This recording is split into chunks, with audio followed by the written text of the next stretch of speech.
Muy buenas tardes.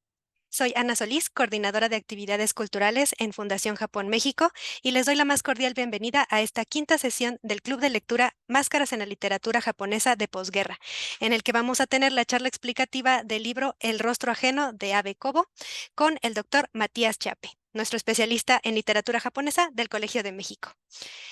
Bueno, en lo que doy un poco de tiempo para que se empiecen a conectar los asistentes a este club de lectura, voy a platicarles sobre los eventos que tenemos preparados para ustedes en las próximas semanas.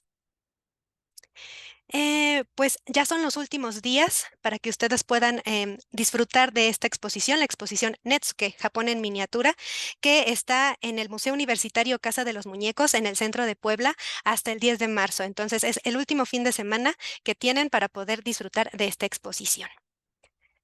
Y igualmente también ya es nuestro último mes del Japanese Film Festival en Cines 2024. Igual en Puebla se están proyectando las películas en el Museo Amparo a las 5 de la tarde todos los sábados de marzo. Entonces, por ahora se está proyectando el próximo sábado Las líneas que me definen, que va a estar el 9 de marzo a las 5 horas, y el próximo sábado, el 16 de marzo, va a estar y así se pasa la batuta. Entonces esperamos verlos ahí en el cine, en el Museo Amparo. Y bueno, también los queremos invitar a unas jornadas de cultura japonesa que se titulan Japón en la Escuela Nacional Preparatoria, que va a ser del 11 al 15 de marzo en la Secretaría de Difusión Cultural de la Escuela Nacional Preparatoria. Vamos a tener talleres de idioma japonés, taller de dibujo con tinta al estilo japonés y también una exposición de unas colecciones que tenemos en la Fundación Japón de Sabores de las Estaciones, que es comida japonesa, yucatas, una selección de juguetes tradicionales y modernos japoneses, y también proyecciones de películas. Vamos a tener dos películas. Todos los días son un buen día, el jueves 14 de marzo y el lonche de papá el viernes 15 de marzo. Y si quieren registrarse para los talleres de idiomas y de dibujo con tinta al estilo japonés, solo tienen que registrarse en el correo difusión.cultura@np.unam.mx. Y bueno, también los invitamos a un conversatorio que vamos a tener, el conversatorio No Humanos y Universos Narrativos en los Videojuegos y el Manga Japonés, en el que nos van a acompañar dos especialistas ilustradores de manga japoneses. Va a ser el sábado 16 de marzo.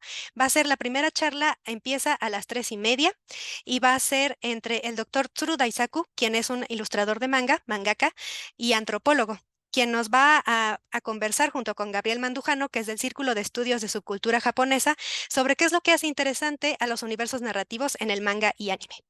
Y la segunda charla, que va a ser a partir de las 5:30, va a ser con la mangaka y también ex diseñadora de personajes para Capcom, Ryo Sumiyoshi, y ella va a conversar con el CEO y el director de arte de Halbert Studios, que son unos desarrolladores de videojuegos aquí en México, en Guadalajara, y ellos van a hablar sobre el diseño de personajes para videojuegos y otros medios. Entonces esperamos verlos ahí en la Biblioteca Vasconcelos. La entrada es libre. Y bueno, obviamente también invitarlos a la sexta sesión y última del Club de Lectura, en el que vamos a tener la discusión grupal de este libro del que nos va a explicar un poco el doctor Matías, El rostro ajeno de Abe Kobo, que va a ser el jueves 21 de marzo a las 6 de la tarde. Igual el registro va a salir en los próximos días, para que ustedes puedan ya hacer su registro y participar de esta discusión grupal. Bueno, pues ahora sin más preámbulo, los dejo con el doctor Matías Chapé para que nos cuente un poco sobre este libro. Bueno, Ana, muchísimas gracias por introducir lo que va a ser esta, como dijiste, quinta sesión del Club de Lectura, en el que vamos a abordar una novela que a mí me fascina, me encanta, que es Tani no Kao, El rostro ajeno, del escritor Abe Kobo. Me encanta porque estamos tratando novelas bastante complejas, la verdad. Eso me pone muy contento y hemos tenido muy buena repercusión de nuestros lectores, respuestas muy interesantes en los dos encuentros anteriores. Y esta novela también, ¿no? Es sumamente, bueno, tiene muchísimas sutilezas en lo que implica la psicología del personaje y del narrador, y creo que va a ser, bueno, muy sorprendente para muchos, y además estoy seguro de muchos también, muchos y muchas, la deben tener leída. Así que espero poder aportar algunos datos más y algunos puntos interesantes sobre esta creo que gran novela, y también película, podemos hablar de la versión fílmica, que bueno, también es igual de fascinante o más. Ya adelanto que tengo mi opinión al respecto. Voy a compartir mi presentación porque yo quería hacer una introducción, antes que nada, eh, sobre lo que es la ciencia ficción japonesa. Abe Kobo es un escritor que está muy, muy inserto dentro de una tradición que es, como ya les digo, la de la ciencia ficción, pero también de la novela psicológica. Es una especie de mezcla entre un poco novela de ficción, es decir, de ciencia ficción, novela psicológica. También él tiene relatos de terror, de lo que podría llamarse literatura popular, quizás en algunos contextos. Pero justamente es la ciencia ficción la que a mí me interesa rescatar en esta presentación, ya que también es interesante porque les puede servir a ustedes para abordar otras novelas y textos de ciencia ficción. Digo, esta breve historia que yo puedo hacer de la ciencia ficción les puede servir para abordar otros textos, les puede servir también para entender gran parte de la cultura japonesa contemporánea, que tiene que ver con la ciencia ficción, por ejemplo el manga, ¿no? El anime también. Así que bien, voy a empezar con mi presentación, como ya les decía, con una breve historia de la ciencia ficción de Japón hasta 1945. Y me voy a enfocar en la literatura, ¿no? Como se imaginarán, porque es de lo que sé, o algo, un poquito sé. En realidad la literatura de ciencia ficción japonesa comienza ya en el periodo Meiji, ¿no? El periodo que marca los años 1868 y 1912, después de la famosa restauración Meiji, cuando Japón, así como suele llamarse, vuelve a abrirse al mundo en términos comerciales, pero también de importación de cultura y de productos. Y entre estos productos nuevos y esta nueva cultura que se incorpora en Japón luego de esta restauración política de 1868, hay también conceptos. Japón importa nuevos productos, nuevas cosas, pero también conceptos. Y algunos de estos conceptos que se incorporan en el contexto del periodo Meiji incluyen, por ejemplo, el concepto de novela científica, ¿no? Que fue el que se utilizó Kagaku Shosetsu, o también novela de ficción científica, ¿no? Kuso Kagaku Shosetsu. Entonces, ni bien se incorporan estos términos que ya estaban teniendo éxito, ¿no? O que ya existían más bien en contextos europeos, sobre todo europeos, norteamericanos, son los que más comerciaban con Japón en este periodo inicial. Ni bien se incorporan estos conceptos y estas novelas que respondían a estos conceptos, ¿no? Como ustedes pueden imaginarse, Julio Verne, ¿no? Etcétera, lo que sucede es que empiezan a aplicarse o a releerse algunos relatos famosos de la tradición japonesa en clave de esta novela científica o novela de ficción científica que era una novedad para el contexto japonés. Entonces, no es que inicialmente se empiezan a escribir novelas a lo Julio Verne, sino que primero se empiezan a releer textos antiguos japoneses en clave, ¿no? De ciencia ficción.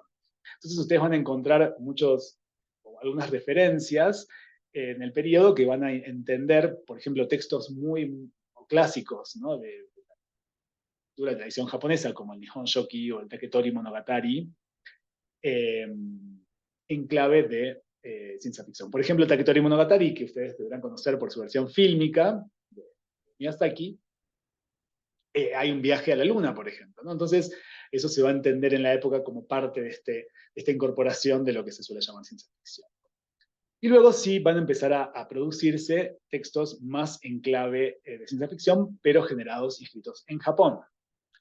Y en esto va a cumplir un rol fundamental la serie Kaitei Gunkan, sobre la cual ahora voy a mostrar una imagen, del escritor Oshikawa Shunro, que narra los viajes de un submarino, de un buque que puede ir por abajo del agua más bien. No es un submarino exactamente, es una especie de nave que puede ir por abajo del agua, es una especie de submarino, pero con muchísimas innovaciones tecnológicas que no corresponden a un submarino común y corriente. Y a través de esta, o más bien mediante el uso de esta máquina nueva, los protagonistas pueden alcanzar tierras que no podrían alcanzar de otra manera y sobre todo conquistar tierras que no podrían. Entonces, esta serie Kaitei Gunkan va a establecer lo que va a ser el imaginario japonés de la primera mitad del siglo XX, que está muy solapado y superpuesto con lo que eran las intenciones del imperio de Japón en ese momento. Entonces, este desarrollo de la técnica que va a implicar, por ejemplo, el desarrollo de armamentos, el desarrollo de equipo, de diferentes, bueno, maquinarias para la guerra, va también a tener mucha influencia en la ciencia ficción. Y esta serie de estos años, de 1900 a 1907, va a ser fundamental, porque tuvo muchísimo éxito. La gente quería saber cuál era el nuevo lugar, ¿no?, que iba a conquistar este submarino súper desarrollado que narra la serie Kaitei. Voy a hacer como pequeños saltos en lo que yo creo que son, digamos, hitos importantes para el desarrollo de la ciencia ficción en Japón, y un momento importantísimo para la cultura japonesa en general, para la historia de Japón en general, de la política también, la literatura, y en este caso la ciencia ficción, va a ser el gran terremoto de Kanto de 1923.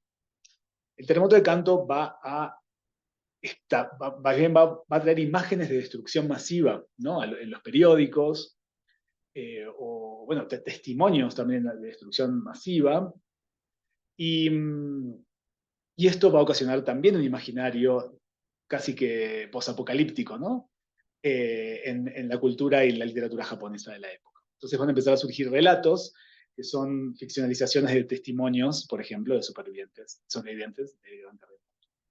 También la reconstrucción que implicó el Gran Terremoto de Kanto en 1923 puso en evidencia el poder de la ciencia, ¿no?, y sobre todo el poder económico que estaba teniendo el Imperio de Japón para reconstruir, ¿no?, Tokio a una velocidad considerable. Entonces, de nuevo, la ciencia va a tomar ahí un protagonismo muy fuerte y va a, bueno, como sorprender, ¿no?, a la población. Y en base a esa sorpresa que va a generar la reconstrucción del terremoto de Kanto, también van a surgir relatos.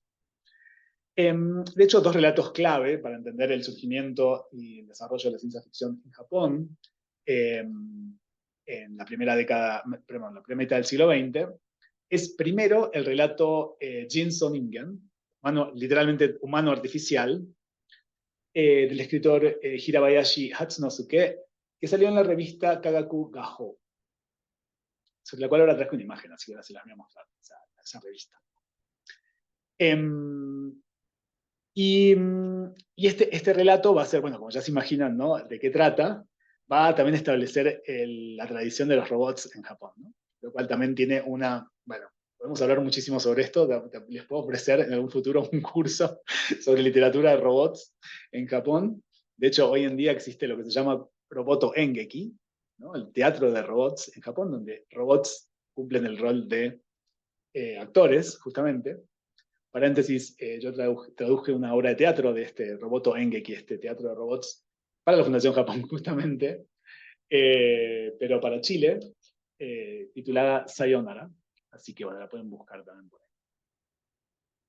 Pero este relato, bueno, va a establecer uno de los principios fundamentales de la ciencia ficción. Me refiero a ese relato de Jinso Ningen, ¿no?, el 1928. Va a establecer un principio de lo que va a ser como ya les dije, un camino creativo súper, súper desarrollado en la cultura japonesa, en la literatura japonesa, en el manga, el anime, etcétera, que es la de los robots. Y también en 1931, muy, muy próximo, tenemos el relato también muy popular, Shindoma, perdón, es largo, ¿no?, El demonio de las ondas, del escritor Uno Yusa. Y quizás lo conozcan porque hace poco, no sé si hace tan poco, pero hace unos años se publicó en la editorial Satori, a través de la editorial Satori, una colección de sus relatos. Uno Yusa se lo suele denominar el padre de la ciencia ficción japonesa. Entonces, tenemos ahí como ya el inicio de lo que va a ser una ciencia ficción más desarrollada, con muchísimos más temas, también muchísimas miradas sobre la ciencia que ya no son las de la sorpresa o las de lo que la ciencia puede hacer, sino también las de cierta precaución. Y también la ciencia ficción, y esto en el caso de Uno Ayuso es muy, muy característico, la crítica social a través de la ciencia ficción, ¿no?, que es, por excelencia, la ciencia ficción es un género que logra hacer crítica social de manera muy eficiente porque nos plantea situaciones hipotéticas que llevan al extremo, ¿no?, ciertas condiciones de vida que nosotros creemos que funcionan muy bien, ¿no?, pero después resulta que no, que si las llevamos al extremo no funcionan tan bien. Entonces, bueno, traje también el primer relato, así como súper famoso, de Uno Yusa, para que sepan en qué año, ¿no?, surge este escritor, que se publica en la revista Shin Seinen, de la cual ya hablamos cuando tuvimos la sesión sobre Dazai. una revista súper importante, de literatura y de cultura para jóvenes, sobre todo, ¿no? El nombre de hecho lo dice, de la revista. Bien. Es interesante también que algunos críticos literarios de la literatura japonesa explican que hay una superposición entre la ciencia ficción japonesa de la época y la literatura de misterio, la literatura de detectives. Y, por ejemplo, Reichert llama a la ciencia ficción de la época en Japón una deviant detective fiction, ¿no? Como si lo primordial de esta literatura que combina ambos géneros fuera lo detectivesco, lo misterioso del asunto, y no tanto la ciencia ficción. Y de hecho traje esta cita porque en Kobo Abe va a suceder algo similar. Él escribe novelas de ciencia ficción, tiene varias, de hecho El rostro ajeno tiene mucho de ciencia ficción, pero no es lo esencial, ¿no? No es lo principal. Hay algo que excede la cuestión de, bueno, la nueva sorpresa de ciencia ficción que nos puede traer Kobo Abe, ¿no? Nadie lee la ciencia ficción de Kobo Abe esperando a ver qué es lo nuevo que nos va a sorprender. Que sí hacemos cuando vemos el siguiente capítulo de Black Mirror, ¿no? A ver qué es lo próximo que nos va a sorprender estos guionistas, ¿no? Qué es lo nuevo que vamos a temer de la tecnología, etc. Aquí tenemos otra cuestión, que es casi como si la ciencia ficción fuera un poco una excusa para desarrollar otros temas u otras cuestiones. Y esto tiene su origen en la década del 30, donde, bueno, también va a estar surgiendo, y aquí también podemos ofrecerles otro curso en un futuro, ya tengo varios cursos, que tiene que ver con la literatura de misterio en Japón, ¿no? Que también tiene una tradición sumamente extensa, que en esta época justamente estaba desarrollándose, y una de los escritores más famosos de la época es Edogawa Rampo, ¿no? A quien también mencionamos, creo que también en la clase, más en la charla sobre Dazai. Finalmente, en las décadas del 30 y el 40, la historia de Japón va a estar determinada por el desarrollo del Imperio de Japón y el avance del Imperio de Japón por el resto de Asia. Y va a ser una época en que la ciencia nuevamente se va a desarrollar de manera exponencial, mucho más que en las primeras décadas del siglo XX, donde ya también se realizaba una fuerte inversión en el ejército y en la maquinaria justamente para avanzar en las conquistas. Pero en la década del 30 y del 40 del siglo XX, mucho más. Y esta época se la suele llamar, ¿no?, una época de máquinas, Kikanji Dai, o a veces también en katakana, como está ahí escrito, Machine Age. Así lo llaman los críticos, los historiadores de la época, y sobre todo aquellos que se dedican o se enfocan a la ciencia ficción y la literatura japonesa. Si les interesa esta cuestión, el desarrollo de la ciencia y cómo eso afectó la cultura y los imaginarios de los artistas en Japón, les recomiendo muchísimo el libro de Mizuno Hiromi, Science for the Empire, Scientific Nationalism in Modern Japan. Que básicamente, bueno, analiza varios ejemplos de esto que les acabo de decir y cómo esta época de máquinas va a generar un imaginario, bueno, casi que inescapable, ¿no? Así que todo debía ser una referencia a esa superproducción de máquinas que está ocurriendo en Japón en estas décadas. Entonces, bueno, esto como para hacer una breve historia de la ciencia ficción japonesa hasta 1945, bueno, después merecería mucha más extensión la ciencia ficción después de 1945. Ya se imaginarán que la guerra, y sobre todo la derrota, va a tener una gran repercusión en los imaginarios que se generan. También el desarrollo de la ciencia en las décadas del 60 y del 70, en el marco de la Guerra Fría, y por supuesto en esta especie de decadencia actual que vivimos, donde ya la ciencia ficción parece que la realidad más bien superó la ciencia ficción, ¿no? Pero no nos vamos a poner pesimistas y tampoco puedo dedicarle demasiado tiempo al resto de la historia de la ciencia ficción, porque este es el contexto hasta 1945, donde nace Abe Kobo. Pero antes de avanzar sobre Kobo, les traje algunas imágenes, como les decía. Primero, bueno, de esta serie, para que la recuerden, ¿no? De El buque submarino, relatos de las aventuras fantásticas de islas y mares. Les decía, esta especie de submarino con un montón de armas que iba de territorio en territorio conquistando, ¿no?, aquellos espacios que el imperio necesitaba, de Oshikawa Junro, ¿no? Y de hecho les traje una tapa de la revista Kagaku Kaho, la revista de ciencia, revista ilustrada de ciencia, perdón, donde justamente figura la imagen, ¿no?, del relato de Yoshikawa Junro. Así tienen también una imagen, ¿no?, porque la tapa que encontré de la serie literaria, bueno, no tenía una imagen, no valía la pena. Y aquí les traje también una imagen de una colección, de una enciclopedia ilustrada, justamente de máquinas. Es una enciclopedia que tiene fotos, bueno, ahora ya casi no existe las enciclopedias ilustradas, ¿no? En mi época todavía existían cuando yo era chico, pero hoy con internet medio que ya es una reliquia, pero esto era muy popular durante todo el siglo XX y bueno, existía justamente una enciclopedia ilustrada llamada Jikan Shidai, ¿no?, época de máquinas, o la era de las máquinas. Bueno, por si capaz lo pueden chequear, yo creo que esto se puede acceder de forma entera en la Biblioteca de la Dieta. Hacia ahí lo puse, ¿no? Imagen de dominio público de la Biblioteca de la Dieta de Japón. Entonces, bueno, para traerles algunas imágenes y sobre todo este submarino, bueno, además fíjense el tamaño que tiene, ¿no?, que aplasta casas, es como que es indetenible, ¿no? La ciencia venía a plantear este poder, esta potencia detenible que podían tener bueno, en este caso el Imperio de Japón, o los estados, o a veces individuos también. Entonces, y aquí también me detengo un poquito en esto del uso del Estado de la tecnología, porque justamente Abe Kobo nos va a presentar una tecnología que está enfocada en lo particular, en lo individual, ¿verdad? Que esta novela justamente trata de la ciencia puesta al servicio de un individuo, no del grupo. Entonces, bueno, Abe Kobo nació, como ya les decía, en la mitad de estos 50 años que les acabo de describir, 1924, y Abe Kobo nace en Tokio, pero se muda muy joven a Hokkaido, que es al norte de Japón, pero luego nuevamente se muda con su familia a Manchuria. Manchuria es un territorio que ya no existe, que era parte del Imperio de Japón cuando controlaba parte de lo que ahora es China. Y esa experiencia de haber nacido en lo que era una colonia de Japón también va a afectar gran parte de su literatura.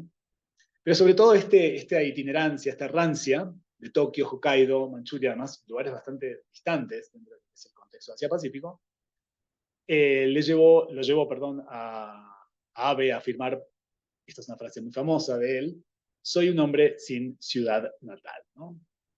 Lo cual lo posiciona como un escritor muy ajeno a Japón, justamente, ¿no? Porque él siente que no tiene una ciudad natal. Y por ende, tampoco a veces un país casi natal, o un espacio natal, ¿no? Porque en Japón se llama furusato, el hogar, ¿no? El lugar al que volvemos. Él siente que no tiene ese espacio. Así que sobre esto podemos volver también, porque creo que en la novela aparecen algunas instancias de esto y también, bueno, en otras de sus obras. También Abe estudia medicina, ¿no? Cuando regresa a Tokio de Manchuria. Esto también va a tener una gran influencia y un impacto en su obra, como habrán visto los que ya leyeron El rostro ajeno, y como lo verán quienes lo hagan, porque, bueno, claramente hay un detalle en los procedimientos, ¿no?, químicos, quirúrgicos, etcétera, que están muy bien descritos, y bueno, él tenía mucho interés en eso, además de conocimiento. Para hacerle como un breve recorrido de su bueno, etapa inicial de producción, Abe se casa tempranamente también con la dramaturga Machi Yamada. Ella va a ser como la clave para la literatura y obra de Abe.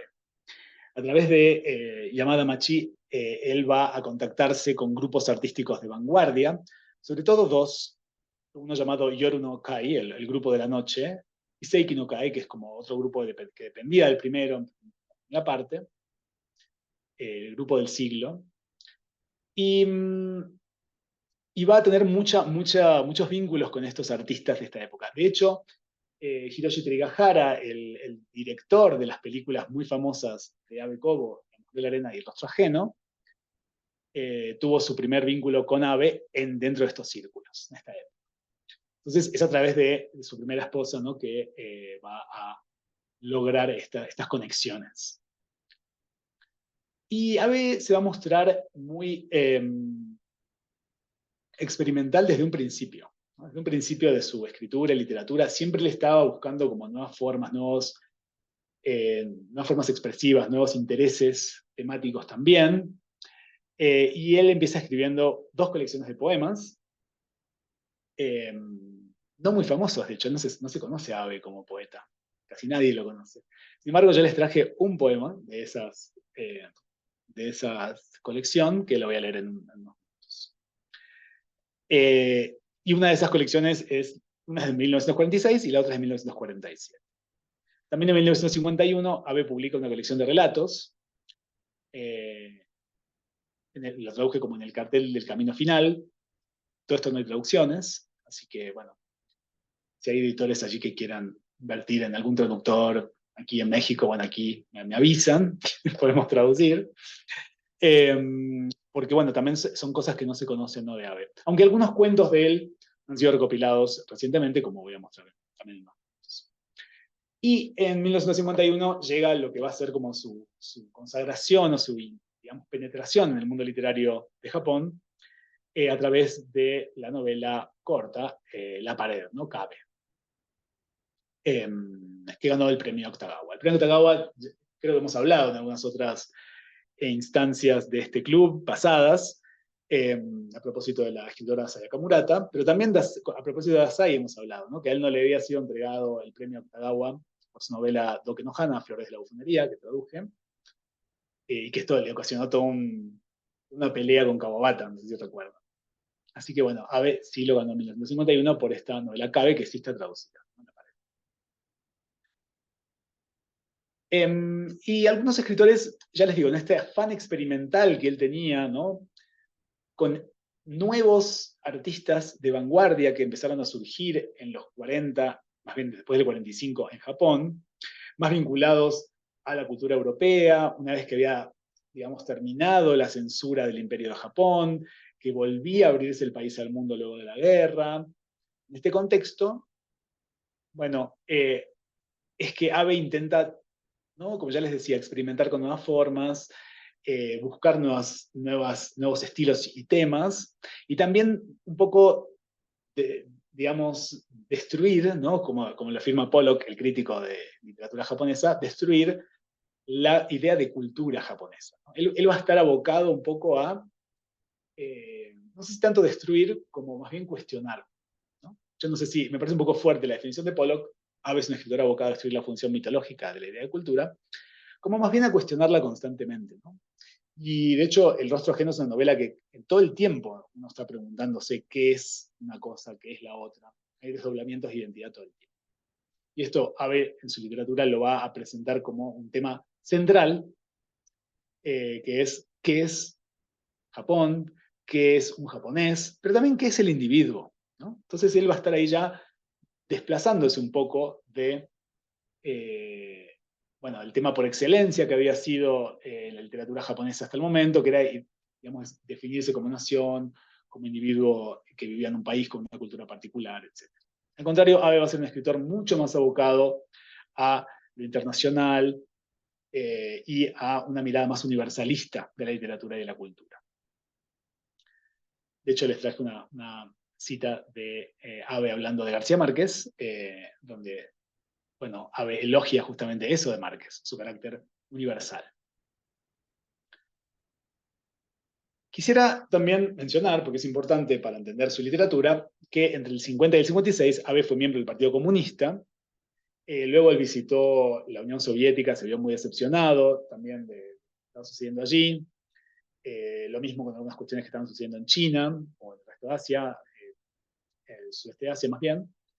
Y bueno, se desvincula, ¿no?, del Partido Comunista japonés, pero sí siempre se mantuvo muy crítico, ¿no?, a bueno, ciertos gobiernos de la época, ciertos movimientos que estaban surgiendo en la época, movimientos de derecha sobre todo, y más que nada, digamos, este vínculo que estaba desarrollando Japón en los 60 con Estados Unidos. Este vínculo que todavía caracteriza a la historia de Japón y a la política de Japón. Y que muchos comentadores lo explican en términos de dependencia, ¿no? Incluso hoy en día. Y que se inicia justamente en los 60 por la reafirmación del Pacto de San Francisco, que terminó con la guerra, y sobre todo la firma del Tratado de Cooperación con Estados Unidos en la década de 1960. Abe participó de las manifestaciones en contra de este tratado, y bueno, solo les quería mencionar este pasado un poco militante o activista de él, porque está presente esta crítica social constantemente en sus novelas, como habrán visto aquellos que ya las hayan leído o hayan leído alguna. Motoyama, otro crítico literario, explica que Abe fue uno de los que prefirió el arte a la política. Abandonar el partido, sobre todo el comunista, antes que comprometer el derecho fundamental de los artistas, que es la libre expresión. Y esto es cierto, ¿no? Después de los 60, Abe más bien no va a tener un activismo político de esta época, que también era un clima de época, en la época de los 50 y 60, pero sí, bueno, va a seguir siendo muy crítico a través de su literatura y su obra, bueno, de diferentes cuestiones sociales. Les voy adelantando que voy a ir soltando algunas preguntas para la próxima, y una es justamente qué elementos de crítica social aparecen, ¿no? Y cómo en la novela. Así que ya se pueden anotar ahí una de las tareas que les voy a dejar.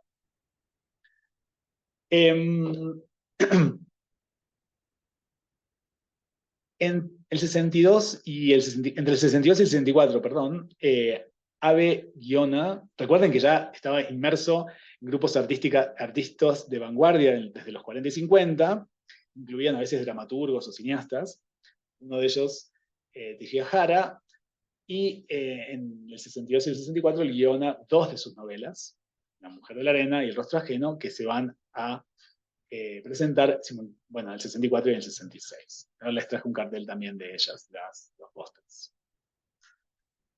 Y solo para que, bueno, lo posicionen en algún lado, Abe también, bueno, Abe tuvo muchísimas influencias también justamente como Dostoyevsky, Dostoyevsky, ¿no? Dostoyevsky va a ser así como clave para los grandes escritores japoneses, pero a él sobre todo se lo compara con Kafka, ¿no?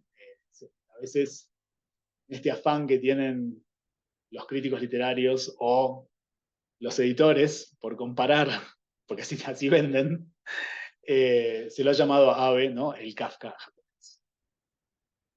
Otras influencias que suelen emerger de la obra de Abe son Rilke, ¿no? Camus, Sartre, ¿no? El existencialismo francés, que también hemos hablado en caso de Gasay. Y también García Márquez, no lo puse aquí, pero García Márquez va a ser una gran influencia para él, le va a interesar muchísimo.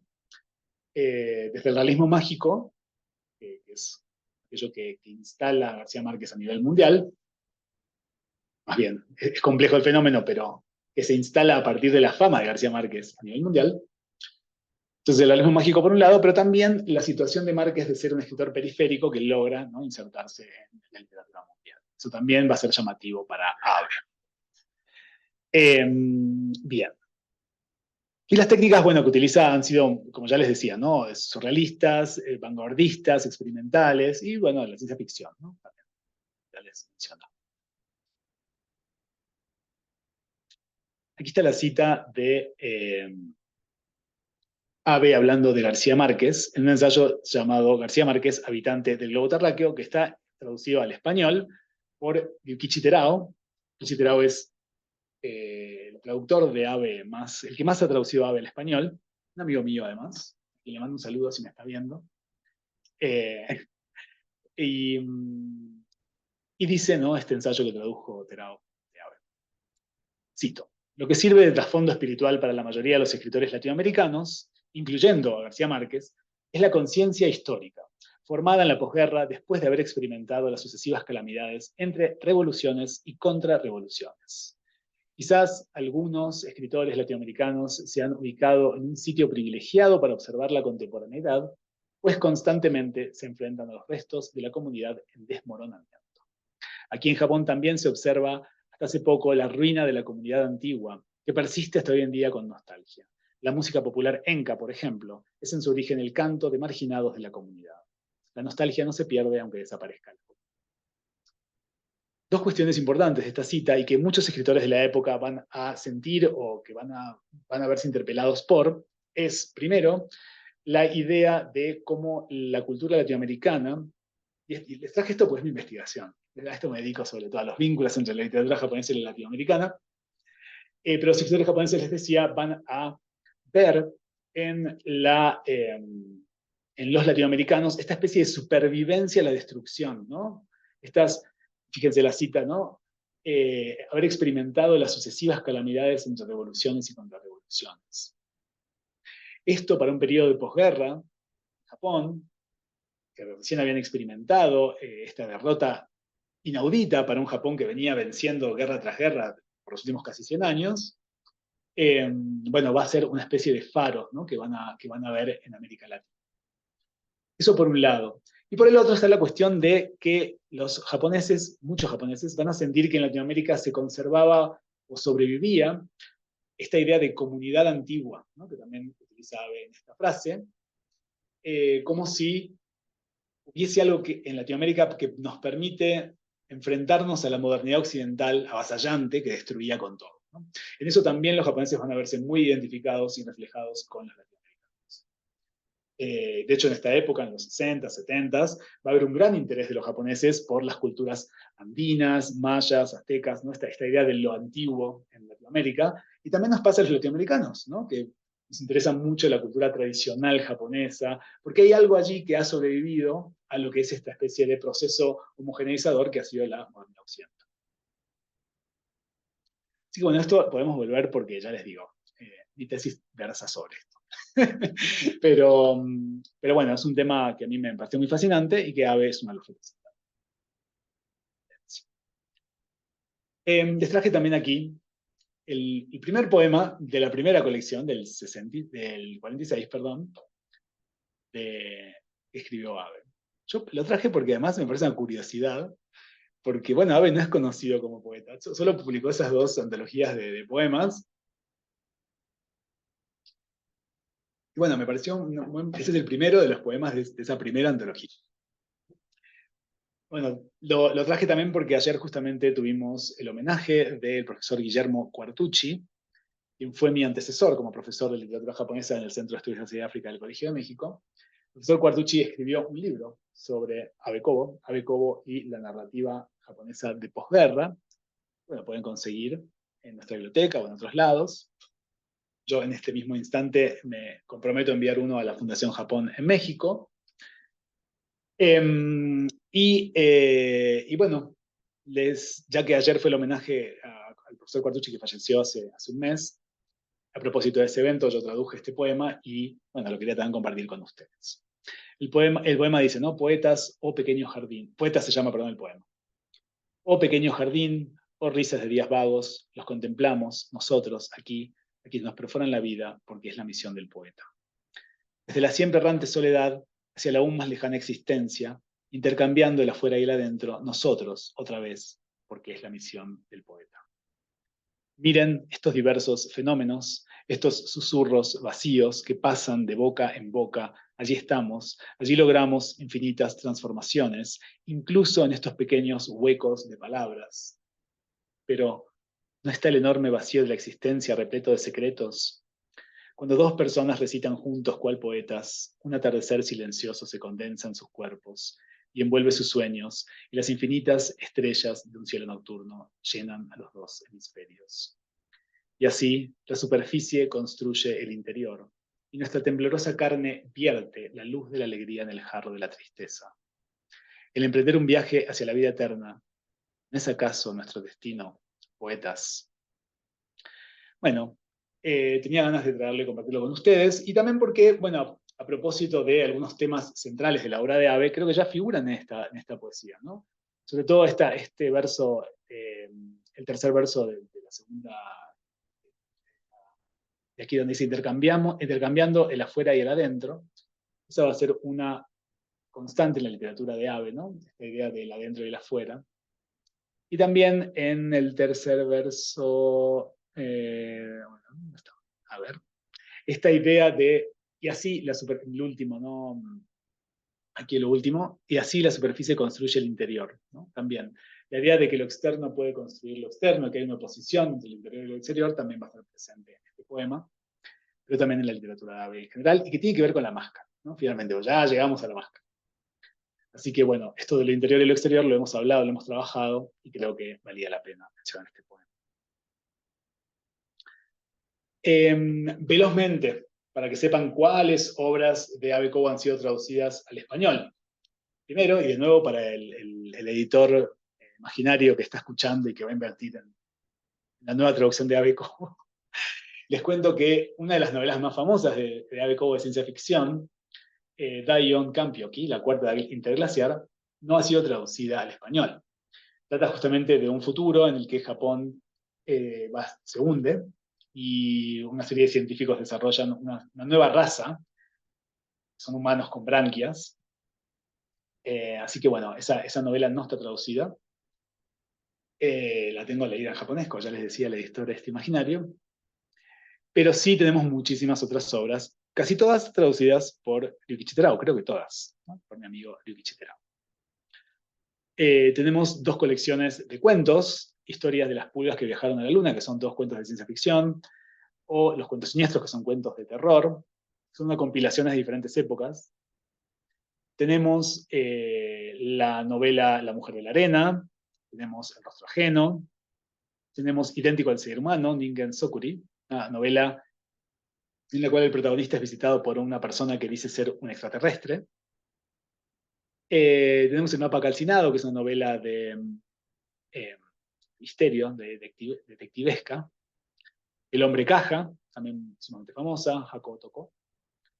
Y Encuentros secretos, ¿no? Que se publicaba hace muy poquitito por editorial Eterna Cadencia.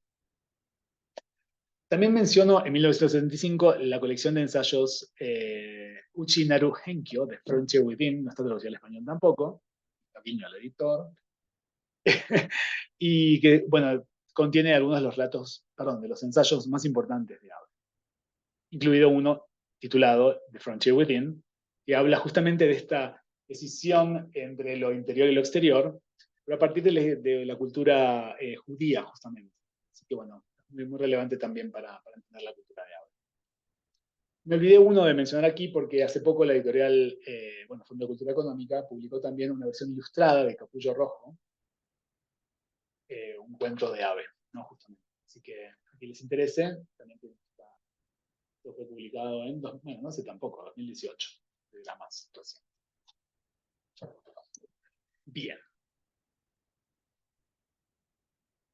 Para la próxima entonces.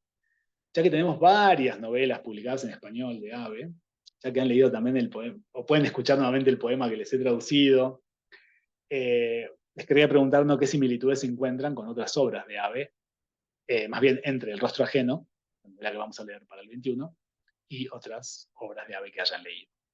La pregunta es solo para aquellos que ya conocen la obra de Abe, por supuesto, pero bueno, los invito también a cualquier vínculo que encuentren, ¿no? Similitudes que encuentren con otras obras, y lo de Abe puede ser entre paréntesis.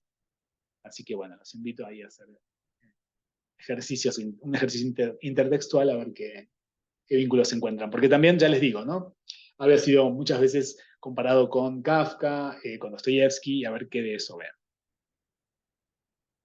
Les dejo también aquí los pósters de las películas, ¿no? Suna no Onna, La mujer de la arena, de 1964, la novela es de 2 años anterior, y Abe fue guionista de esta película. Lo mismo que de Tanin no Kao, El rostro ajeno, una película del 66, cuando la novela fue del 64. La película, a mí por lo menos, ambas me parecen absolutamente geniales. A nivel visual me parecen espectaculares, sobre todo Tanin no Kao, El rostro ajeno. Es de un nivel de surrealismo y de perfección visual que, bueno, yo los invito a que vean la película para también el encuentro que viene, porque me gustaría que veamos similitudes, diferencias entre la película y la novela. La película la pueden encontrar en varias plataformas online, justo la estábamos buscando hace un ratito con mis amigos de la Fundación Japón, así que bueno, la van a poder ahí rastrear en diversas plataformas esta película. Y ya les digo, les recomiendo las dos, pues son geniales, geniales. Así que bueno, los invito a verlas, ¿no? Y bueno, entonces con esto ya voy a presentar la novela, la versión novela de Tanino Cao, Rostro Ajeno, que es del 64, ¿no? La película, como ya les dije, es del 66. Me encanta el póster además, ¿no? Es espectacular. Así que bueno.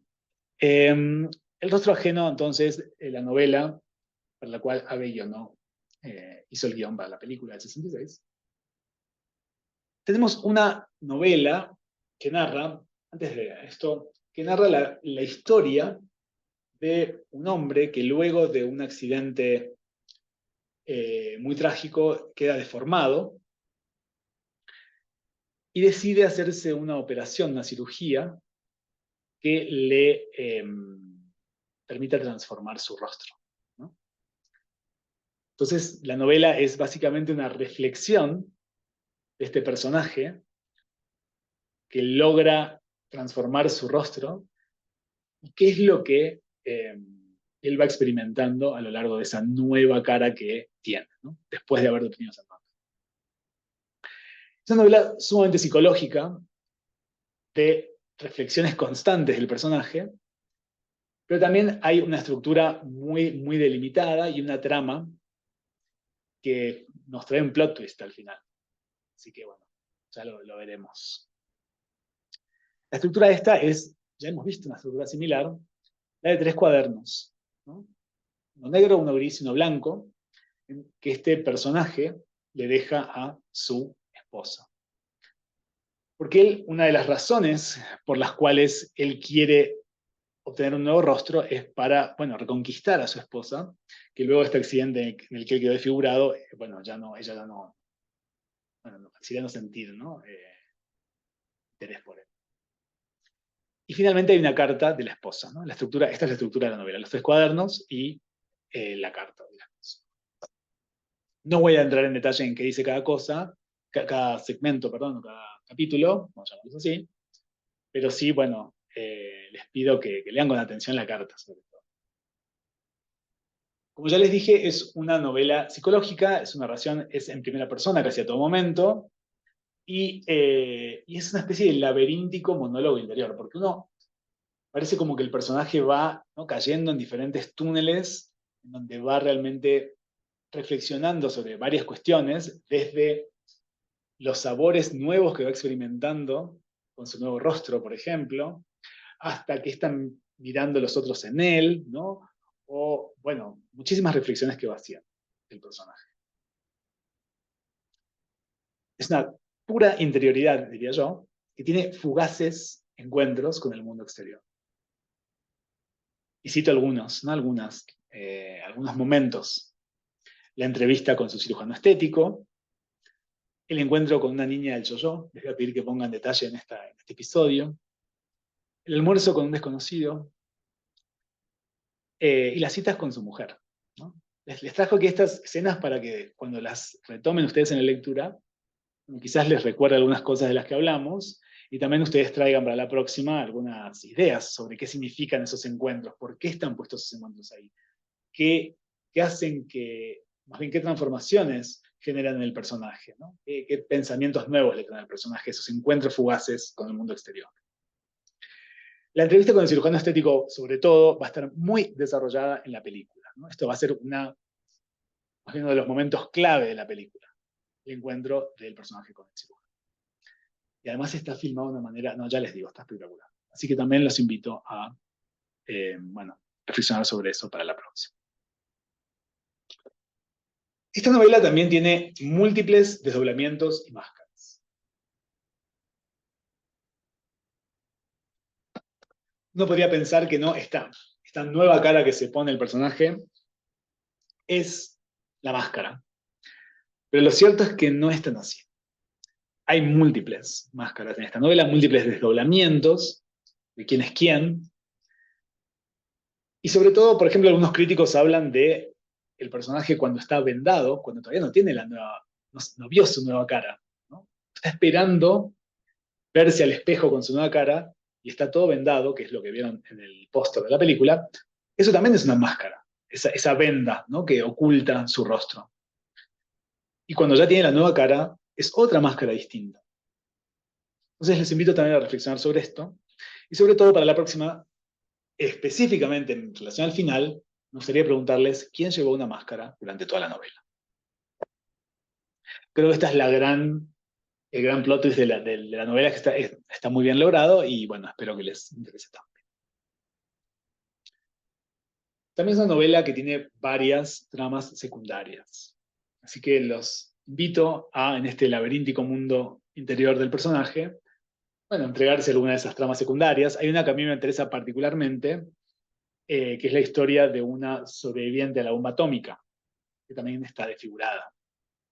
Así que bueno, podría ser interesante porque así vemos el intertexto con lo que era un tema del momento, y todavía lo es a veces en Japón, que son los hibakusha, o las personas que han quedado deformadas a propósito de las explosiones nucleares en Hiroshima y Nagasaki.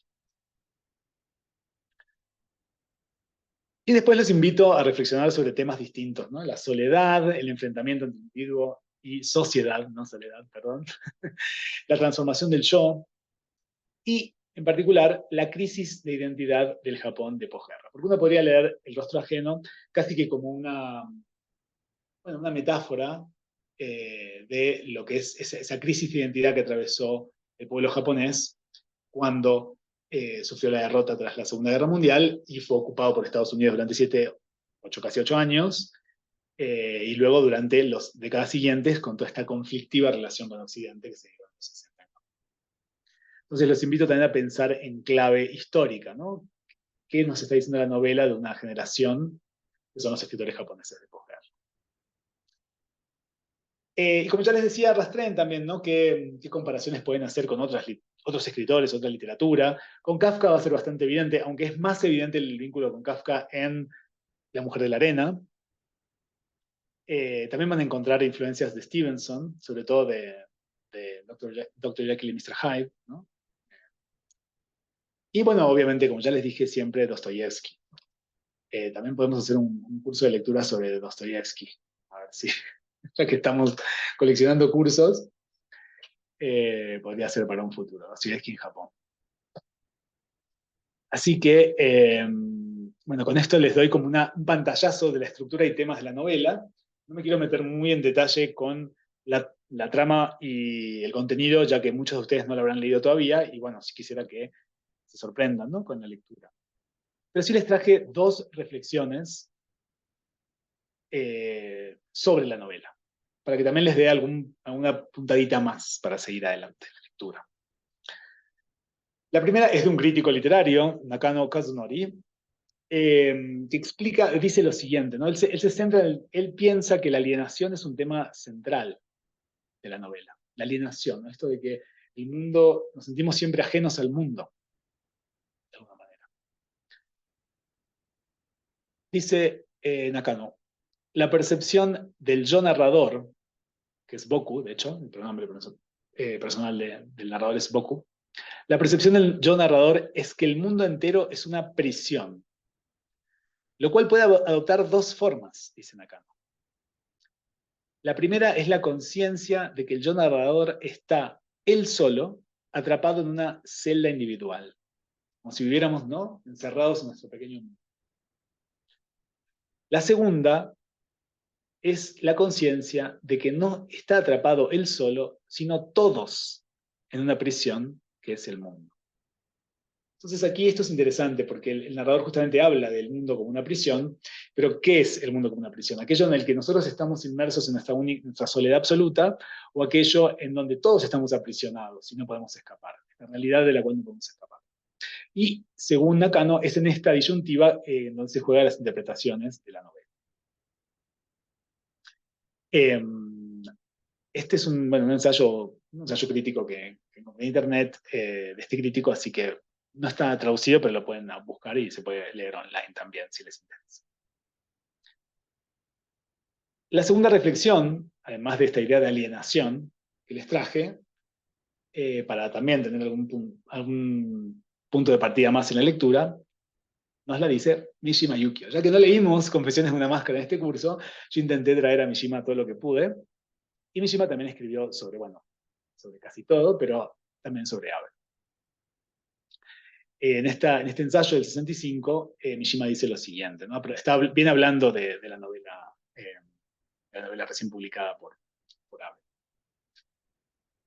El rostro, y ese es el tema sobre el que se va a centrar Mishima en una de estas tendencias de la novela moderna, el rostro suele ser algo dado, determinado por la herencia y por otros factores, y ni siquiera la cirugía plástica puede destruir todo aquello que determina, nuestro rostro. Además, dice Mishima, el rostro pertenece más a los demás que a uno mismo. Y es una característica importante a través de la cual distinguimos entre nosotros mismos y los otros. Esto me parece muy, muy interesante. Mishima lo va a tratar justamente en su novela Confesiones de una máscara, pero muy superficialmente. Esta idea de cómo el rostro es algo que determina, ¿no? Más bien que le pertenece más a otros que a nosotros mismos. Me parece muy interesante y también me gustaría que se vayan de esta primera sesión sobre el rostro ajeno pensando justamente en el rostro, ya que es la palabra, ¿no? Que está en el título. Tani no Kao. ¿No? Es que bueno, con estas evaluaciones o estas críticas de Nakano y Mishima, yo creo que voy a ir cerrando mi presentación de esta novela. Solo quisiera recordarles algunas de las preguntas o ideas que traje para nuestro próximo encuentro. ¿No? ¿Qué elementos de crítica social aparecen y cómo en la novela? Cuando leemos el final, ¿quién llevó una máscara puesta a toda la novela? ¿Qué similitudes se encuentran con otras obras que hayan leído, de Abe o sin Abe? Y aquí agrego una más, ¿no? Que no mencioné antes. ¿Qué otros temas se encontraron, ¿no? Que no hayamos visto en este recorrido breve que hice? ¿Qué les trajo a ustedes? ¿Qué les dice a ustedes esta novela? Siempre hay cosas nuevas que se pueden encontrar en cualquier texto y los invito a rastrearlas.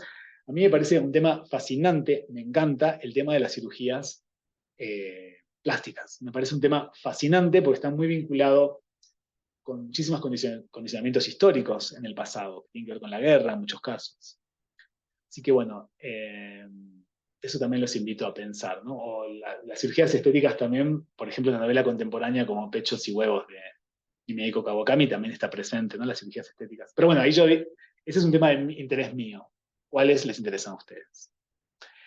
Y finalmente, bueno, ya les decía, perdón, una más, ¿no? ¿Qué vínculos vieron con otras ideas de máscara que ya conocen también? Eso a propósito de qué similitudes se encuentran con otras obras de Abe, también, bueno, ¿qué vínculos vieron con otras ideas de máscara? ¿No? Que hemos visto en Dasai, en Chikumiko, o en otras obras. Y finalmente, bueno, les propongo ver la película también, ya que está disponible en varias plataformas en Internet. Les propongo ver la película y buscar similitudes, diferencias y aciertos, ¿no? También, a ver cuál de los dos soportes logra mejor transmitir las ideas de Abe. Así que los invito también a eso, ya que también tanto me gustó la película como se habrán dado cuenta.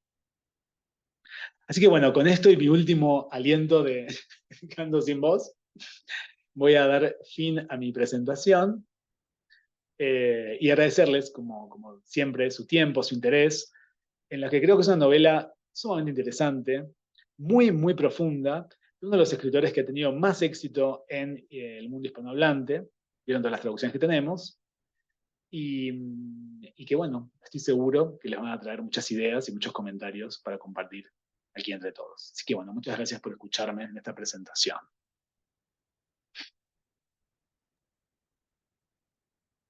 Muchísimas gracias por esta gran explicación del contexto de El rostro ajeno y de la literatura y el trabajo de Abe Kubo. Bueno, pues ahora invitamos a los participantes, si tienen algún comentario, dudas, preguntas, pueden escribirlos en el Q&A o si alzan la mano les podemos habilitar el micrófono. Em,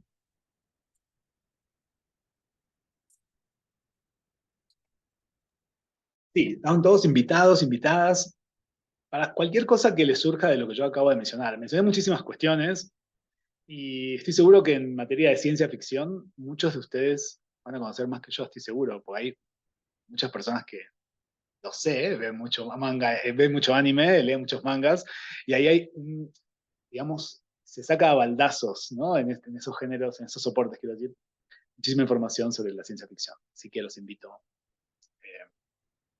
a hacer preguntas. Una de las preguntas que nos hacen en el chat es justamente si les recuerdo el nombre de la película, es exactamente igual a la novela, El rostro ajeno, ¿no? El rostro ajeno, Tanin no Kao. En ambos casos se mantuvo el título de la novela original. Itza nos hizo esa pregunta.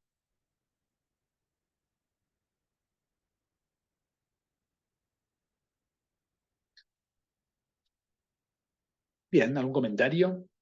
¿Sí? ¿Quién ha leído a Gabe Cobo? Ahí Luis Avena quiere comentar algo. A ver. Sí, ¿Quieres abrir el micrófono, Luis? O... Hola, ¿ahí me escuchan? Sí. Bueno, buenas tardes a todos. Pues yo quería decir nada más que ya comencé la lectura y, y bueno, creo que ya spoileaste un poquito. No, no es cierto. Este, no sé, yo encontré muchas similitudes o muchos puentes entre Dasai y Kobo en lo poco que he leído. Ahorita que mencionabas lo de Kafka, pues mm, no me pareció tanto, pero tal vez no sé si solo con el texto de la metamorfosis, tal vez sí tiene como una leve conexión en esas sensaciones pesadas que se describen. Em, y también iba a decir que hace rato que mencionabas algo sobre el realismo mágico, más bien a mí iba a decir la sesión pasada que vimos a Fumiko, que a mí esa novela me parecía también muy cercana a una narrativa de realismo mágico, ¿no? Pero bueno, no lo dije porque tal vez dije, no, tal vez estoy vinculando cosas que no tienen nada que ver, pero ahora que lo mencionas, tal vez sí, o sea, sí, sí me pareció muy interesante. Em, y bueno, pues creo que para decir algo más, la voy a terminar de leer y la verdad que sí está muy interesante. Bueno, qué bueno que te está atrapando, Luis. Lamento si te spoileé algo, pero en realidad lo que dije se puede ver en cualquier review por internet de la película, de la novela. Y además ahí es donde empieza lo interesante. Después de lo que yo dije es donde empieza todo lo interesante de la novela.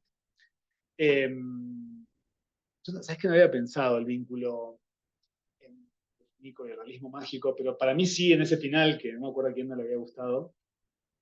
Eh, para mí hay algo medio fantástico en ese final de la novela de Fumiko, ¿no? Cuando agarra la máscara y la suelta así, ¿no? Porque así que parece como un shock que le da esa máscara. Para mí hay algo medio fantasmagórico ahí. Sí, no sé si realismo mágico, fantástico, o por lo menos está el suspenso ahí, digamos, la duda de qué sucedió. Pero bueno, en Enchi Fumiko no sé si están así, pero en Abe sí tenemos, ¿no? Una clara referencia a Márquez, como yo les acabo de traer la cita. Así que eso sí, sí hay elementos claramente, bueno, que están tomados del realismo mágico. De nuevo, yo creo que justo en el rostro ajeno no se da tanto. Si lees la Mujer de la Arena, por ejemplo, se da muchísimo más. La Mujer de la Arena trata de un entomólogo, un investigador de insectos, que bueno, está buscando un insecto en la playa y termina atrapado, viviendo en una sociedad que vive ahí en los médanos, en las dunas de la playa, en la cual no puede escapar. Y toma ese quedar atrapado ahí con una naturalidad que está muy vinculada casi al realismo mágico. Así que bueno, eso creo que, bueno, es muy interesante ese vínculo, también lo podemos desarrollar en el próximo encuentro. Bueno, y espero que sí te interese. Y la metamorfosis, yo creo que sí, ¿no? Justamente esta novela, o sea, la metamorfosis es justamente una novela que viene a preguntar o a postular preguntas sobre la familia, ¿no? Que se transforma en un insecto, bueno, es casi que secundario, bueno. Y aquí también, ¿no? Tenemos de nuevo lo de la ciencia ficción casi que es hasta secundario. Bien, las preguntas vienen por otro lado. Así que bueno, ahí podría haber otro vínculo. Y claramente Abe había leído a Kafka, obviamente, ¿no? Sí, sí. Así que bueno, gracias Luis por tus preguntas, por ser el valiente en romper el hielo. Tenemos unas preguntas también de Natalia. Las voy a leer si te parece bien, Ana. Buenas tardes, antes que nada, muchas gracias por compartir el poema. La edición del rostro ajeno que leí, creo que Editorial Siruela tenía en la portada una foto de Mishima. Y respecto a lo de Gabriel García Márquez, ayer salió su último libro a motivo de su aniversario. Justo me reveló que Ave era uno de sus lectores, solo como curiosidad. Bueno, me alegro, ¿no? Que aporté eso.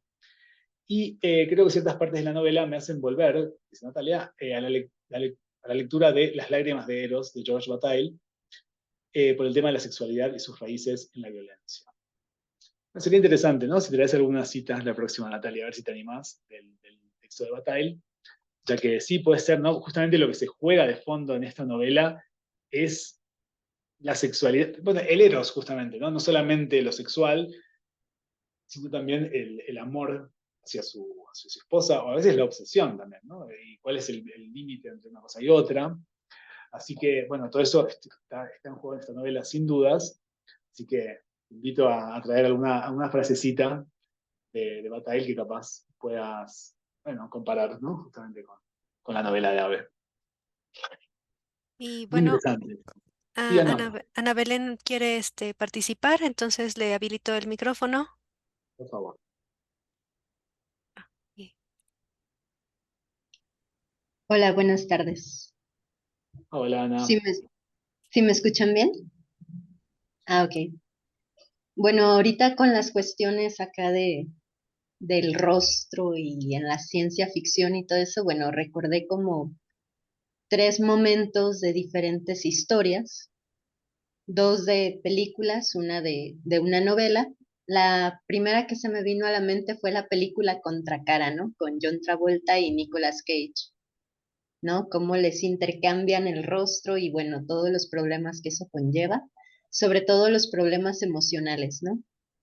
Entonces, también recordé de la novela de Philip K. Dick, Sueñan los androides con ovejas eléctricas, cuando Rachel le dice a Rick, vas a poder matar a Pris porque tiene mi mismo rostro, ¿no? O sea, somos prácticamente lo mismo, somos pues androides hechos como con el mismo molde. Vas a poder matarla, no la vas a confundir conmigo. Entonces es bastante impresionante cómo Rick empieza a dudar un poco al, al estarse imaginando, ¿no? Todo, qué va a hacer él, si va a dudar en el momento preciso en el que deba disparar contra la otra androide, si la va a considerar como Rachel, porque pues va a tener, esa otra androide también tiene el rostro de Rachel, entonces ahí el debate interno de Rick pues es bastante impresionante. Y en otro caso sería el caso de posesión de Claudia en la película de Hasta el viento tiene miedo, del gran maestro Taboada, donde a pesar de que pues el cuerpo, el rostro es de Claudia, realmente a quien estamos viendo es a la otra alumna, a la alumna fantasma, ¿no? Entonces sus compañeras empiezan a notarlo, no nada más en sus facciones, en sus expresiones faciales, sino también en su comportamiento. Y eso también me dejó mucho que pensar, ¿no? Sobre todo con esta cita que puso de Yukio Mishima, de que el rostro es para otros, no de nosotros mismos, ¿no? O para nosotros mismos. Entonces, es un símbolo de identificación bastante peculiar, pero ya cuando después se mencionó a estas personas que quedaron deformes por los efectos de la bomba atómica, también inmediatamente mi mente me trasladó a Gojira, ¿no? Que es otro monstruo bastante importante ya dentro de la ciencia ficción y que surge también en estos momentos, ¿no? Un poco posterior. Entonces, sí, solamente quería mencionar eso y ya. No, muchísimas gracias, Ana. Sí, sí, muy interesante todo lo que planteás. Y es más, si querés dejarlo en el chat también grupal, estas películas, sobre todo la segunda, yo no la conocía. Sí conocía Contracara, lo recuerdo. Pero sí, esta idea, ¿no? Del rostro que no puede cambiar el rostro y cómo eso va a cambiar nuestra personalidad también. Es es un tópico, ¿no? También del cine de ciencia ficción contemporáneo a veces. Y bueno, creo que hay muchos ejemplos de eso. Solo que aquí lo que vamos a tener en esta novela, por si todavía no la empezaste, no te metiste tanto en ella, estás como empezándola, es una especie de sumergirnos intensamente en la psicología de una persona que atraviesa ese proceso. Entonces, está sumamente elaborado en esta novela esa transformación de la cara, más bien de la personalidad a través de una nueva cara. Y a mí me parece que también, otro que, que podríamos agregar en esta línea de cosas que nos trae la idea de cambiar de rostro y de que yo soy el otro y de que el rostro más bien es para los demás, es Borges también, por supuesto. Abe Cobo también, así como García Márquez. eh, Borges va a ser otro de los escritores que Abe cite, ¿no? Continuamente, entre los latinoamericanos. Y hasta ahora habíamos visto máscaras que uno se pone y se saca, ¿no? Un poco. Eh, Incluso el personaje de Dazai, él se ponía una máscara, ¿no? Para Yoso, para actuar en sociedad. Y lo mismo pasa un poco con los personajes de Enchi Fumiko, ¿no? Que se ponían, que actuaban de diferente manera de acuerdo con quién estaban. Si bien también vimos, ¿no? Que con esta protagonista, Mieko, también un poco la máscara se había adueñado de ella. Bueno, es ese pasaje el que vamos a ver ahora en esta novela. Tenemos una novela en que la máscara claramente se va a adueñar de este personaje, ya no se va a poder quitar esa máscara, va a ser imposible. Entonces, bueno, es como que creo que ahí hay una diferencia que me parece interesante que trabajemos. Y no se me ha ocurrido esta idea de mencionar a Gojira de Godzilla, ¿no? En la reunión de hoy, pero sí es verdad, ¿no? Godzilla tiene mucho de vínculo con las bombas atómicas, aunque en realidad la película original más bien es respuesta a unos experimentos químicos, experimentos nucleares que estaban sucediendo en el mar, en el Pacífico por esa época, no exactamente las bombas nucleares, pero sí tiene que ver con esta idea de la deformidad, ¿no? Que genera la, la energía nuclear. Así que sí, podría estar ahí también eso. Así que te invito, Ana, sobre todo a concentrarte en este evento en que aparece la Hibakusha, ¿no? La sobreviviente de la bomba atómica en el rostro ajeno. Sí, y Víctor también menciona, a propósito de Kafka, aquí en el chat, bueno, él rastrea algunos temas vinculados a Kafka en los relatos de la colección Los Cuentos Siniestros, publicado por la editorial argentina Eterna Cadencia, también traducidos por Kichitrao, en donde bueno, hay mucha crítica al sistema capitalista, la enajenación del individuo, claro, son estos temas que van a estar presentes, ¿no? A lo largo de toda la obra de Abe. Bueno, yo nada más hago un pequeño comentario porque se me ocurrió ahora que estaban mencionando películas con este tipo de temática. No sé si han visto la película de Alejandro Amenábar, Abre los ojos, con Eduardo Noriega y Penélope Cruz. También es de una persona que tiene un accidente automovilístico y se desfigura la cara. Perdón, perdón. Ah, sí, y tiene y es a mí me recordó mucho la novela de Ave Cobo, cuando estaba leyendo me recordó la película, entonces, si quieren, echarle un ojito a la película, creo que está en Prime, se llama Abre los ojos, es una película española, le hicieron un remake gringo con Tom Cruise y Cameron Díaz, pero bueno, si quieren, Ah, Vanilla Sky. Sky. Ajá, ajá, pero la original en realidad es muy superior al remake. En la original sentí más referencia, incluso sí se me hizo curioso como que tenía elementos del libro, aunque dicen que la película está basada más en en un libro de Calderón de la Barca, de La vida es sueño. Sí, el sueño. Pero se me hizo un poco similar, nada más como un comentario ahí para recomendar la película de Alejandro Amenábar. Y bueno, le doy la palabra a Rocío Juárez. Sí, antes de Rocío, voy a hacer un cambio también en el próximo encuentro y todos tenemos que ver la película de Amenábar, porque de hecho yo no la tengo vista, yo vi Vanilla Sky, así que otra cosa para ver para la próxima. Muchas gracias. Y ahora sí, Rocío. Hola, buenas noches. Primero que nada, como siempre, agradecerte, Matías, por toda la información que nos brindas. Bueno, yo todavía no empiezo la novela, pero yo leí de Cobo, idéntico al ser humano, y con muchas de las cuestiones que planteaste en esta primera sesión del autor, me recordó muchísimo, o sea, como que relacioné muchísimas cosas con la obra de Idéntico al ser humano. Sobre todo esta, como, bueno, varias cosas, pero una de ellas es esta reflexión psicológica, porque los dos personajes, bueno, es que como ya mencionaste, ¿no? Que llega de repente una persona y le dice al personaje principal, entre comillas, que es un extraterrestre. Entonces, empieza una plática demasiado psicológica y también con mucha crítica social entre estos dos personajes, pero lo que me llama mucho la atención es esto que mencionaste del final de este libro, ¿no? Del de Rostro Ajeno. Tú hiciste la pregunta, ¿quién llevó la máscara al final? Entonces me acordé mucho de esta obra de Idéntico al ser humano, porque yo también me hice la misma pregunta, no de la máscara, pero sí me hice la misma pregunta de quién era realmente el extraterrestre.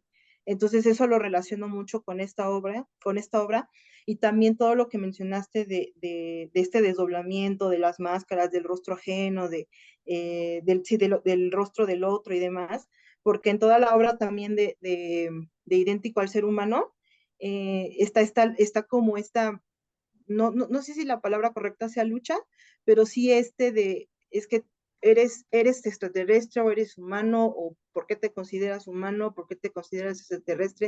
Entonces como que se van aventando la bolita de quién es quién y por qué eres ese quién. Entonces es demasiado interesante lo que hizo el autor en esa obra. Yo no lo había leído y no había leído algo similar. A mí me gustó muchísimo y espero que esta también como que llegue a esa entre incomodidad y sorpresa que me causó el libro de Idéntico al ser humano. A mí me gusta muchísimo y pues espero con ansias ya empezar esta también para encontrar como también esas similitudes y ver que, no, esperar mucho de la obra. Y nada más, muchas gracias. No, gracias a vos, Rocío, por participar, como siempre.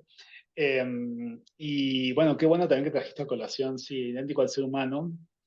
A mí es una novela que me encanta. Yo hace poco di una clase, el año pasado más bien, di una clase para el PUEA, la UNAM, donde justamente tratamos esa novela, Ningen Sokuri. Y además esa novela es genial porque también tiene algo de ciencia ficción desplazado, ¿no? La novela sucede en un momento en que un cohete va a llegar a Marte. Eso es lo único que tiene ciencia ficción la novela. Y sin embargo, el protagonista, él tiene un radioteatro, ¿no? Que ya me encanta, otra reliquia de estos tiempos, pero bueno, una narración a través de la radio, que trata de unos astronautas que van a llegar a Marte. Entonces su preocupación de este protagonista es que ahora que el cohete en serio va a llegar a Marte, él se va a quedar sin historia de contar, porque la gente quiere escuchar una ciencia ficción que sea, ¿no? Sea imposible o que no esté en los alcances de la realidad. Entonces también es un juego de lo real y lo ficticio, ¿no? Esa novela está muy bien elaborado también esa idea, pero sobre todo lo que vos decís, ¿no? Esta especie de diálogo socrático que tienen estos dos personajes, a ver quién es, ¿no? Extraterrestre de los dos, quién de los dos es más extraterrestre. Es increíble que uno está leyendo 100 páginas de básicamente ese diálogo. Porque bueno, justamente Abe era un maestro del diálogo, como por su tradición también de dramaturgo, ¿no? No sé si lo mencioné muy en detalle esto, de hecho lo fue bastante al pasar, pero él también es un gran dramaturgo, tiene varias obras de teatro. Así que bueno, sí, también es una novela que espero que... Es verdad, no había pensado esta estructura que vos decís de la sorpresa final respecto a se revela, ¿no? ¿Quién es quién? Pero creo que esto también sucede en el rostro ajeno. Así que bueno, espero que te sorprenda. Y espero que también sea, bueno, de utilidad para tus cursos, que yo sé que también vos das, Rocío.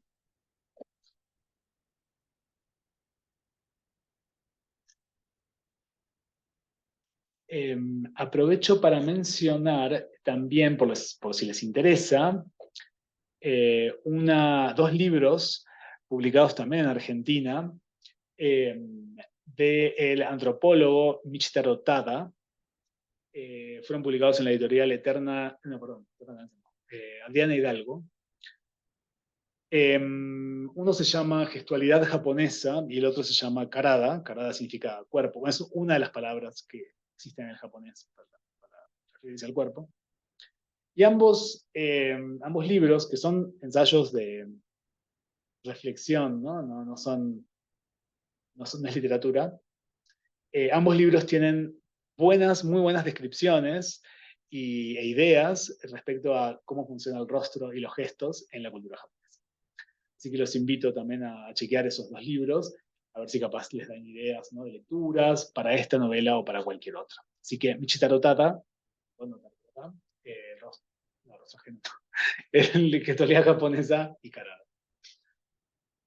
Creo que no puedo escribir acá en el chat, pero ahora la trato.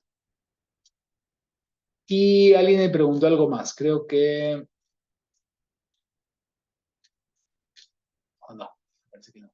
O capaz en el Facebook, si hay algún comentario, Sí, se pueden justo. tuitear. Si quieres, te puedo leer por aquí un comentario que nos llegó en Facebook, Sí, por favor.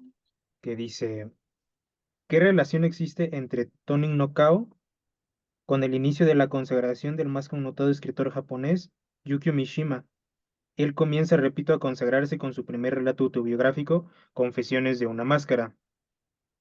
Mishima adopta este seudónimo en su primera obra, escrita en 1941, Un bosque en flor, primera obra de él en posguerra, después de la Segunda Guerra Mundial. O sea, la pregunta es qué vínculo hay entre Mishima y Abe. Sí. Sí, en general dice, ¿qué relación existe entre Tonin no Kao, rostro ajeno, con el inicio de la consagración de Yukio Mishima? Bueno, Mishima es un poco anterior, ¿verdad? Y yo creo que él logra escribir, o Mishima logra escribir una novela en la tradición de la novela del Yo japonesa, ¿no? Justamente, la novela del Yo es esta novela que lo vimos con Dasai, ¿no? Que es fácilmente asimilable el escritor con el narrador o el protagonista, y en donde el escritor un poco revela algunos secretos, ¿no?, de su vida. Y en el caso de Mishima, bueno, estaría muy vinculado a su sexualidad o a su infancia. Y él se hace muy famoso con esa novela, sobre todo, Confesiones de una máscara. Y en el caso de Abe creo que no se da así. Él, justamente, como ya les mostré, inicia su literatura un poco después, porque la de Mishima, aunque la novela de Mishima es del 49, Mishima es un poquitito anterior, él ya empieza a escribir desde antes, pero Abe en esa época más bien se centra en vanguardias estéticas, ¿no?, como puede ser el surrealismo, la ciencia ficción. No hay tanto una apuesta de sí mismo como individuo, como persona, que está a través de la literatura expresando o manifestando su vida. Creo que en Abe se da otra cosa. Hay una construcción mucho más experimental de la literatura. Así que más bien yo, más que comparación, diría que hay bastantes diferencias, lo cual eso no le impidió a Mishima escribir sobre Abe, como ya cita, por ejemplo. Entonces, más bien yo diría que hay más bien diferencias que similitudes, aunque desconozco muy bien el vínculo entre Abe y Mishima a nivel personal. Sé que ambos participaron, por ejemplo, creo que ambos participaron de una declaración de escritores japoneses de posguerra en contra de la destrucción de obras de arte en la China maoísta, por ejemplo.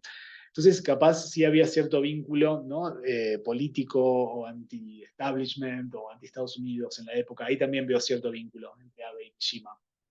Pero no mucho más. La verdad que no sé mucho más del tema, lamentablemente.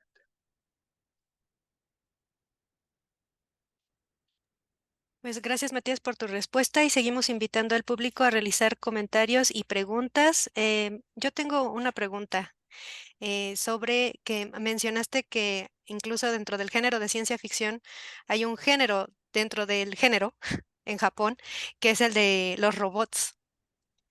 Y sí quería preguntar, ¿por qué crees que se deba a esto? Que en Japón hay como diversas obras, no solamente en la literatura, sino también en el manga, el anime y las películas que desarrollan el tema de los robots.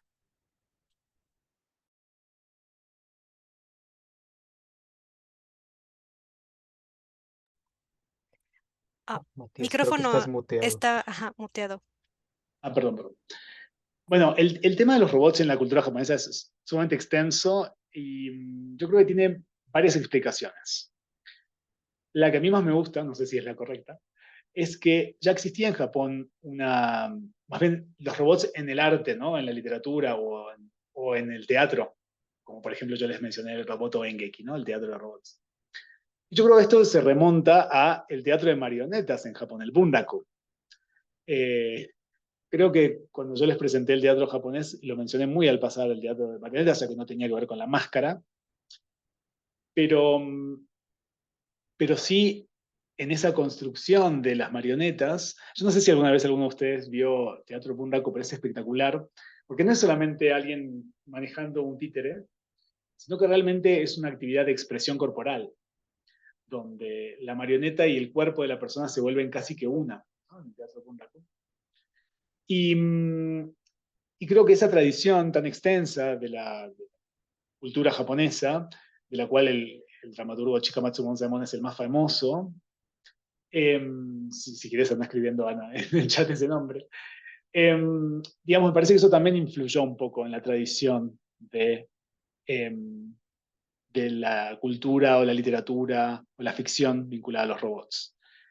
El teatro bunraku, pero también el animismo que existe en la cultura japonesa a través de las religiones, esa podría ser otra vertiente, ¿no?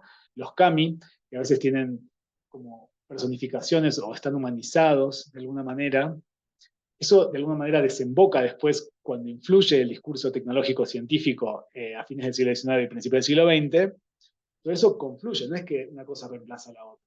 Entonces, al haber una fuerte tradición animista vinculada a las marionetas también en Japón, bueno, creo que la tecnología luego se va a superponer a eso y van a potenciarse. Así que creo que tiene que ver con eso.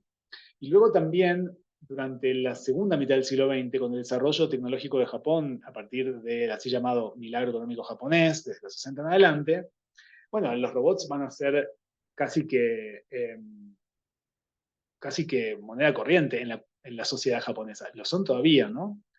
Y de hecho, los robots se utilizan para em, bueno, muchísimas funciones sociales hoy en día. De hecho, esta novela perdón, esta novela, esta obra de teatro que traduje, que les mencioné, Sayonara, eh, trata de una mujer que va a morir y el segundo, hay dos personajes, ¿no? El segundo personaje es un robot que están encargados de acompañar a una persona que va a morir, ¿no? Cuando ya son viejas o están enfermas, etc. Y esto medio que ya existe en la sociedad japonesa. Entonces, bueno, me refiero a después del desarrollo tecnológico de Japón, no solo durante el imperio, sino también en los 60, se van a producir muchos más robots para muchísimas funciones. Entonces es casi de uso corriente en la sociedad japonesa los robots. Y bueno, esto hace que haya cierta vinculación, ¿no? Con algo que ya está más cercano a los japoneses. No sé si capaz no fui muy preciso, pero creo que estas tradiciones del animismo, como les decía, de las marionetas del bunraku, sí después confluyen en lo que es la tradición de los robots, que va a estar súper, súper desarrollada, ¿no? De, por ejemplo, Tetsuan Atomo, ¿cómo es? ¿En español?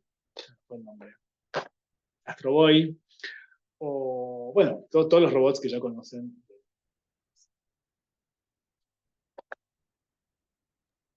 Matías, si te parece, podemos leer por ahí unos comentarios que nos dejaron en Facebook. Sí, Y, solo voy a responderle velozmente a claro, Rocío, sí. que me preguntó cuál es el nombre del libro de Fondo de Cultura Económica, Capullo Rojo. Y de hecho, Natalia nos está diciendo que había leído Capullo Rojo antes del Rostro Ajeno. Y como comentaban, los finales del autor son bastante desconcertantes. Tuve que rever la obra porque yo pensaba que el personaje era uno, cuando en realidad era otro. lo que hacía que su vagabundeo en busca de casa tuviera un significado muy distinto. Bueno, muy interesante esta comparación que hacías, Natalia, porque yo ni siquiera la había pensado. Así que podríamos escribir algo todos juntos sobre los finales de Cobabe. ¿Qué tal nos sale ese texto? Y ahora sí, Ismael, podemos cerrar con las últimas 3 preguntas, si quieres. Sí, no te preocupes. En general, creo que es algo que no nos habían comentado antes. Son 2 personas que comentan que es su primera vez en estas sesiones. Nos comenta por aquí Valentina Garzón. Me gustó mucho ya que es mi primera vez que ingreso a su club de lectura y espero poder acompañarlos en las siguientes sesiones, ya que es muy enriquecedor poder aprender de todos ustedes. Felicidades. Y nos comenta por aquí también Ari Sixtos, feliz de escuchar esta charla sobre AVE, primera sesión en este grupo. Entonces por ahí nos están comentando que es su primera vez en estas sesiones y pues creo que también sería bueno, ¿no? Recordarles que las sesiones anteriores están grabadas por si quieren pasar a revisarlas.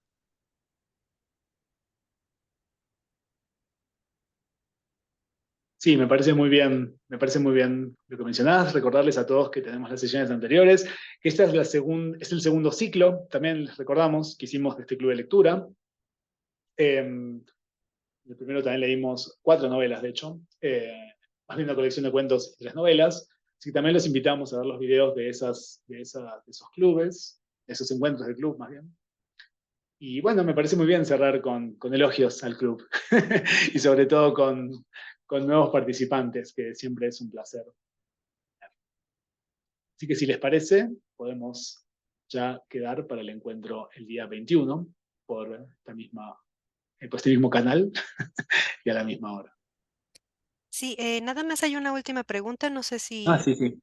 de Ana Belén, dice, hablando de rostros, ¿existe alguna deidad o personaje de la mitología japonesa que se asemeje al dios Jano, que tenía doble rostro, y a la diosa Hécate, que era representada con 3 caras?